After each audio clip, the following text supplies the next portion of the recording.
Perfect. So we'll make a start. So Prynhawn da croeso, good afternoon and welcome. So thank you for joining us for the first show and tell for the Procurement Centre of Excellence project. My name is Ross Gregory and I'm the Delivery Director at Parago, and we're working in partnership with Kershaw to deliver the alpha phase of the project, looking at new services to support procurement and commercial professionals in Wales. So in this first show and tell, we'll be sharing the progress that we've made over the last 10 weeks. I'm going to be giving a brief overview of our delivery approach before I hand to some of our other speakers. But let me tell you a little bit more about these show and tells and the format of today's session before I do that, if that's okay. So we're planning to hold these sessions monthly, and we want to share our progress and learning as openly and widely as possible. And to allow us to do this, we will be recording this session, as we've just discussed, and then all future sessions as well, and then making these available on the Sell to Wales YouTube channel. So this means that then anyone can watch the session at a time and place that suits them. In today's session, we'll be covering 3 key areas. So a bit of a general overview for those of you that are new to the project. So apologies if you've seen that before, but I'll keep that bit brief. Identifying a name and brand for the work, and then some initial findings from our engagement and testing so far. So we'll make sure that we leave time at the end of the session for questions and discussions, but please feel free to add any questions to the chat at any time, and we can pick them up from there. You can also use the chat function to introduce yourself, and if you have any technical issues or questions, please drop them into the chat as well, and we'll do our best to help sort them out. So if anybody's just joined, can you please make sure that you're on mute as well so that we can deliver the presentation. And before I go into our approach, or an overview of our approach, I'm going to ask Angharad to let you know a little bit about the Welsh language support available for today's session. Diolch yn fawr, Ross. Pnawn da I chi a croeso mawr I sesiwn dangos y deud gyntaf yma ar gyfer y prosiect. Mae yna groeso mawr I chi adael sylwadau neu ofyn cwestiwn trwy gyfrwng Gymraeg yn y chat neu ar lafar, a na I gyfieithu nhw fel bod gweddill y tîm yn deall. Felly, diolch yn fawr I chi ymuno efo ni, a nôl at ti, Ross. Back to you, Ross. Diolch, Angharad. So what are we here to do? So the purpose of this project is supporting procurement to deliver better outcomes for the people of Wales. And as procurement is one of the 7 corporate areas for change in the Wellbeing of Future Generations Act statutory guidance, it must be a key focus for the public bodies in meeting their obligations under the Act. So this is an extremely useful overarching imperative for the development in this critical area, and then building on the discovery and findings from the discovery piece that was done previously, we'll be looking for opportunities to move further towards procurement approaches that deliver the best outcomes across all 4 wellbeing dimensions, so economic, social, environmental and cultural, for both the current and future generations in Wales. So in terms of a little bit of background to the project, there were 2 key recommendations which highlighted the need to explore a Procurement Centre of Excellence, one from the Future Generations Commissioner and the other from an expert panel supporting the foundational economy in Wales, which then led to the discovery in this area. So we're currently working on the alpha phase of this work, which is focused on building up the findings of discovery and testing the concepts and recommendations that were made as part of that piece of work. So we know we need to recognise some of the wider context around the Procurement Centre of Excellence in terms of things like the Social Partnership and Public Procurement Wales Bill and the UK Government's Transforming Public Procurement Programme. And I also wanted to highlight the policy area that we're exploring within this stage is net zero. So how are we going to do that? So within the alpha, we'll be testing the needs of the community and potential solutions to meeting those needs, and then translating that into tangible things to test. So we'll be looking to design a way of sharing best practice on the adoption of policy, helping with things like the ability for buyers to understand what policy they should apply to a contract, and also creating opportunities to share learning. We'll be developing things like guidance and tools and potentially case studies to provide insights into key developments, and also developing a way to access training, both formal and informal, to help widen the reach of capability development programmes in Wales. So importantly, this is about collaboration. It's about sharing openly, building communities, and it's about creating progress and pace. So community was a really strong theme and key priority within the discovery work, and we really need to work together to understand what exists that we can leverage to enable a community that has access to the relevant expertise and knowledge, and also then the right support in terms of practical implementation. And to enable that, we're taking a user-centered design approach. So user-centered design is an iterative design process that puts the needs of users at the center of all decisions. So we'll be using our frame, engage, evolve methodology to help facilitate that process throughout the alpha phase. So we've completed the first stage, frame, and frame is a short stage which allowed us to explore the problem space as it's been defined in the discovery, frame opportunities, and use design thinking to strengthen the service concepts. And as a result of this stage, we've defined a number of potential scenarios for each of the service areas to be tested in the next stage. And my colleague Corey will give some more insight into what this means in practice a little bit later on. But in terms of where we're currently at, we're in the engage stage. We're in the middle stage as it's described on there. And we're starting to develop a firmer understanding of each of the service areas in collaboration with the community to then create design opportunities and ideas for solutions that could address those needs. Again, we'll be talking a little bit more about this later on, but the plan is to mock up these scenarios as early prototypes to walk through with users. And then this helps to ensure that we get a clear understanding of how the service concepts can work practically. To help us with this thinking a little bit, we've engaged with a number of community groups, both well, as groups and as individuals over the last few weeks. And my colleague Ksenia will share some insight into our engagement so far a little later on as well. And then as a final point for me, the last stage that we'll be undertaking is the evolve stage. And this will start in the new year.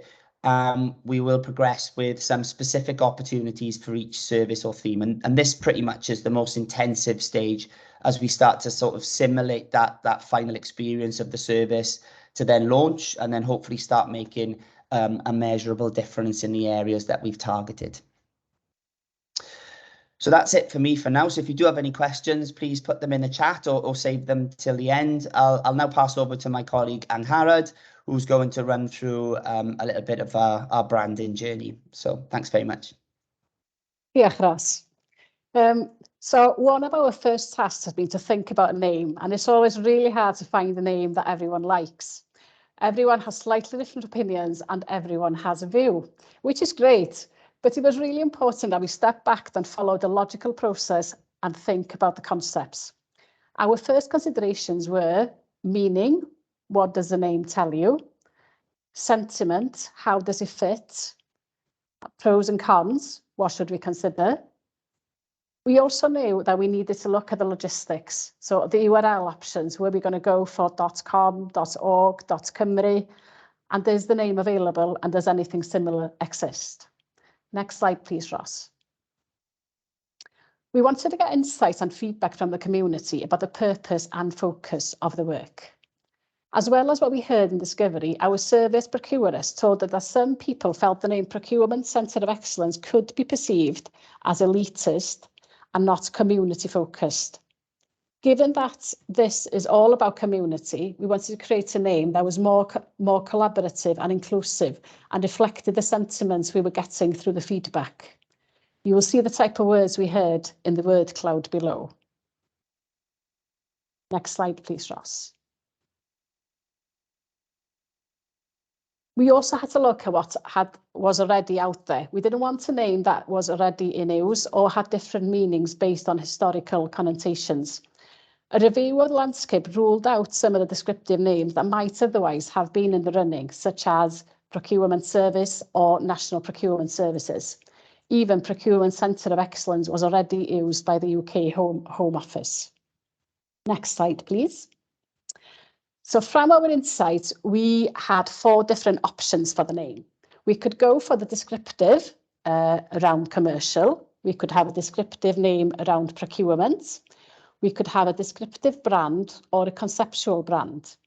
And what became apparent was that we wanted to find a name that signifies a shift to something new, a move away from the old ways of doing things. We needed to reflect the sentiment of the new community and something that could be adopted to use with straplines and maybe sub-brands. We therefore agreed that a conceptual brand name was the right approach. Next slide, please. So we wanted to make sure that the Welsh language led rather than followed in the creation of this new supportive community. We wanted to find a name that would work in both languages, but was derived from the Welsh. A brand that was created with Welsh at its core rather than retrofitted once decisions had been made. So we began brainstorming. We were looking for a Welsh word that represented the sentiment of the commercial and procurement communities, that was easy to say for non-Welsh speakers, and that hadn't been used by anyone else recently.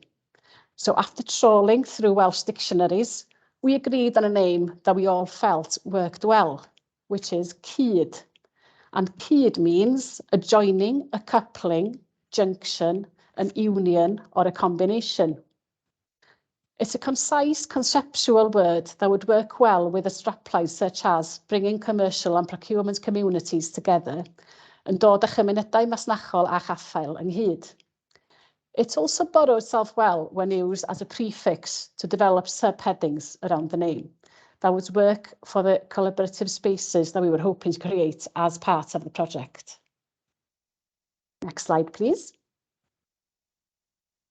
So we then worked with a graphic designer to create a logo and a brand for us. You will see here the first version that he created. The arrows represent the coming together of many sources and making one unified shape, place to embody Cyd. The way the arrows are arranged is done to show continuous flow and an ever-evolving form. Next slide, please. So we'll see the logo again here, and then with the strap lines in both languages and how it could work. And then in the second line, you can see how Cyd could be used as a prefix to create subheadings or sub-areas. Cydweithio, cyd-drafod, and cyd-brynu, which means working together, discussing together, buying together. And I think that is where the name comes into its own, when you see the potential of how it could be used for different subgroups or area, with the Welsh language at the heart of it. It's also suggested colours, he's also suggested colours that work well together for the new brand at the bottom of that slide there. Next slide, please. So we then got some initial feedback and worked further with the designer on 3 more designs. In these, he moved away from the pointy arrows and created a softer circle to create the representation of a community coming together. The 4 options can be seen there in the slides in blocks of 2. So we will now continue testing with the community, ready to launch the new brand and the new name in the new year. I hope you like them. We will share a link now so you can voice your opinions about which ones you prefer. And I will now pass on to Ksenia, who's going to share some insights from our engagement so far. Thank you very much, Angharad. Hello, everyone. Good afternoon. I just want to apologise in advance. My Wi-Fi has been a bit patchy today, so if I cut out, please be patient with me. I will come back. So I wanted to cover, first of all, the move from procurement to commercial. Angharad did mention the word commercial as well as procurement. One of the first decisions that we made during this project was whether we focus on procurement or go wider commercial. So I work for Kershaw, which is a commercial lifecycle consultancy, and we see procurement as one of the stages within the commercial lifecycle.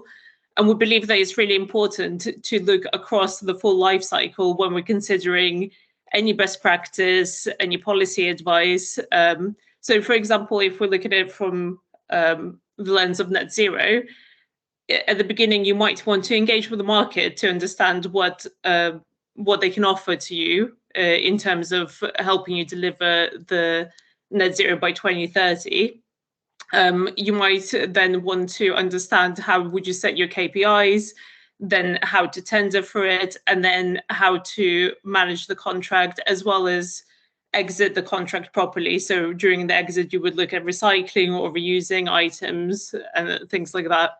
So we moved slightly away from procurement, although procurement is kind of at the heart of everything that we're doing right now, because we only have 6 months at the end of the day, and we want to make sure that we deliver value for the community. We kind of want to look at the wider commercial life cycle as we go along. Next slide, please, Ross. I'm going to tell you, like Ross said, a little bit about the engagement that we've done to date. We did different types of engagement during the frame and the engage stage. So during frame, we thought it would be useful to go out to the community and do a survey. And we asked, what training needs do you think you need most of all right now? And the top 3 were the regulatory changes, which Ross mentioned, a couple of big ones coming up, sustainable procurement and contract management are delivering outcomes. We're going to use this information to drive our user research going forward. You know, how we engage with you, what we develop will be all based around what you need in a sense. Next slide, please, Ross.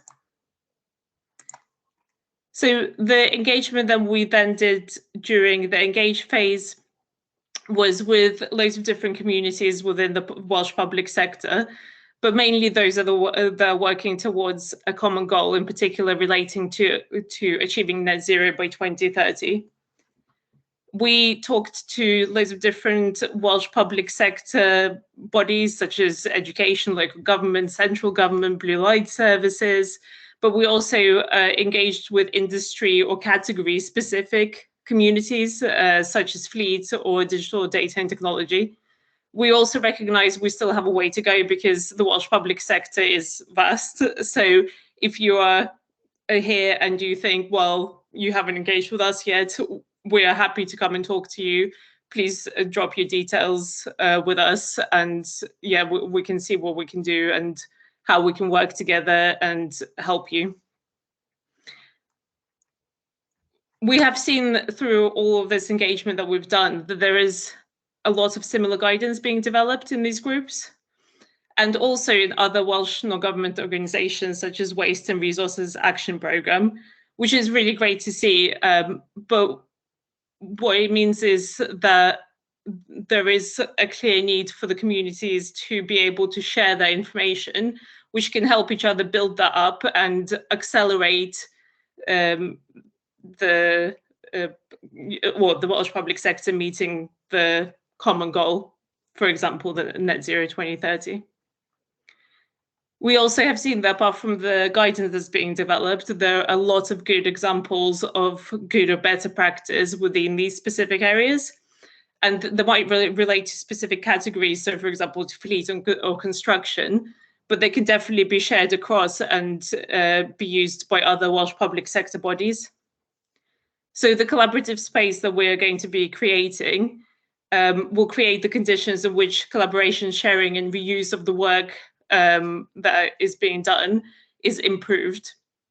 And hopefully, as I mentioned, this should accelerate achieving common goals, as well as addressing the training needs of the community. So hopefully, if you think there's a training need within your specific group or community, there might be something that already exists that's been created by someone else, and this space should give you the access to the right people, to the right training at the right time.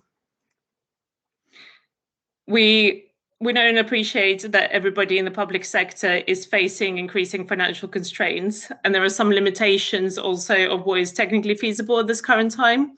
So a current hypothesis is that the collaboration space can help break down some of these barriers. For example, if you have a digital platform for training videos that will be accessible by everyone. Now, this is only an idea that I'm throwing out there, and we will be talking more about engaging with the users in how to actually best provide you the information that you need, which, as we said, Corey will cover in a bit.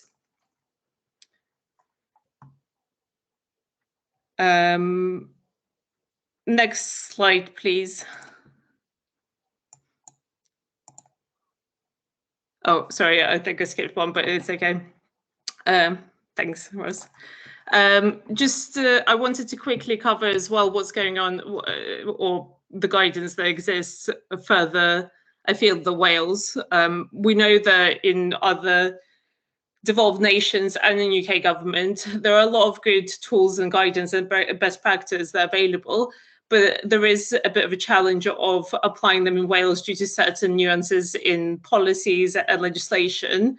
So this could be another area that we can work with the Welsh public sector into how all those good practices, good examples, and guidance can be translated for use in the Welsh public sector.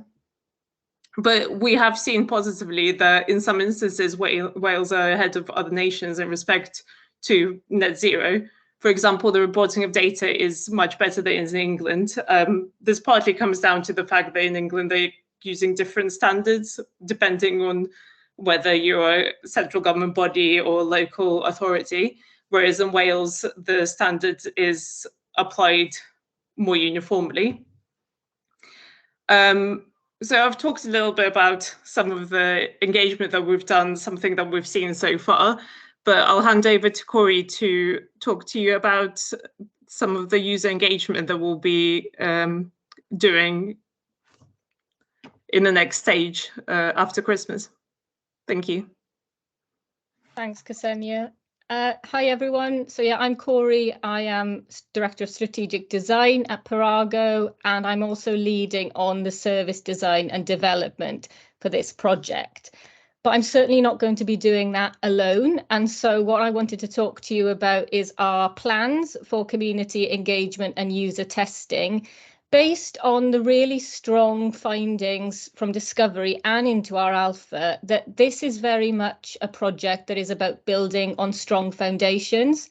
So we are not starting from scratch here. We know that in the different sectors across Wales, there is great work being done that we want to build on.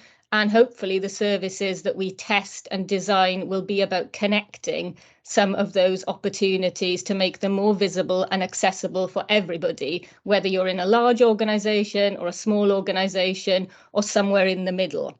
So it's really important that we're co-designing and producing these services to test with a community. And to do that, we have set up a user testing group to work with us, alongside us during the engage phase and into evolve, actually.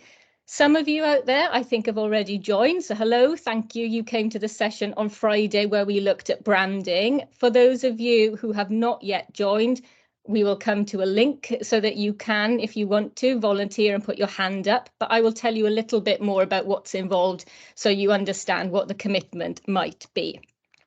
We've talked about the fact that we're focusing for these 6 months on net zero. So that is because it's such a broad playbook, really, that we could look at in terms of where the biggest opportunity would be for the Centre of Excellence. But we've decided to look at the lens of net zero to give us a focus for how we develop the centre over the next 6 months. So asking questions like, how might regulatory change support net zero targets? I checked, and on New Year's Day, we have 2,557 days until Wales public sector must meet those net zero targets. So about 60 board meetings. Not sure how many procurements will happen over the next 7 years, but each one is an opportunity. And we're trying to figure out how the Centre of Excellence can play a role in that.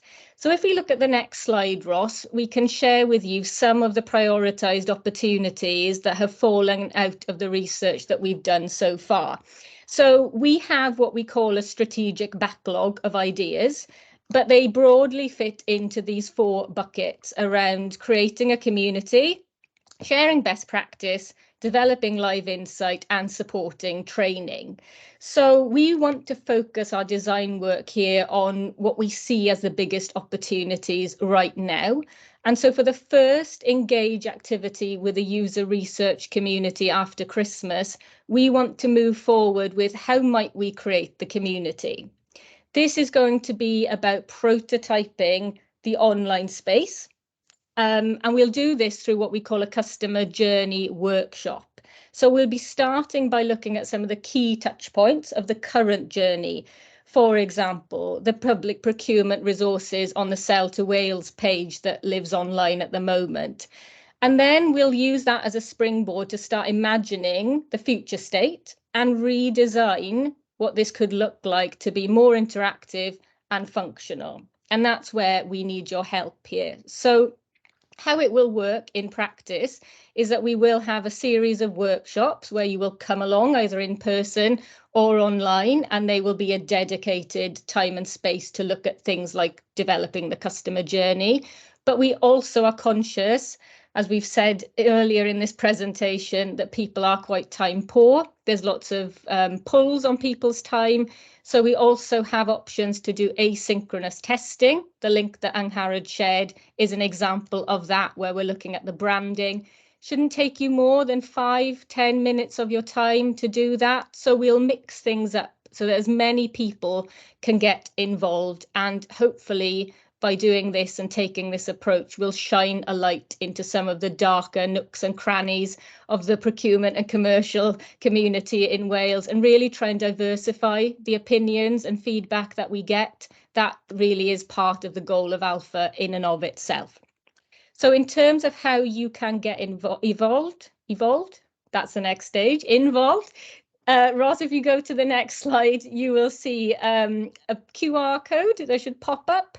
So if you want to pop your phone there, it will magically spring a link, but we will also drop the link into the chat for you. So if you haven't already joined us for that first session, you want to, as a result of listening to this show and tell, then please do get involved. As I say, you don't have to be at every session.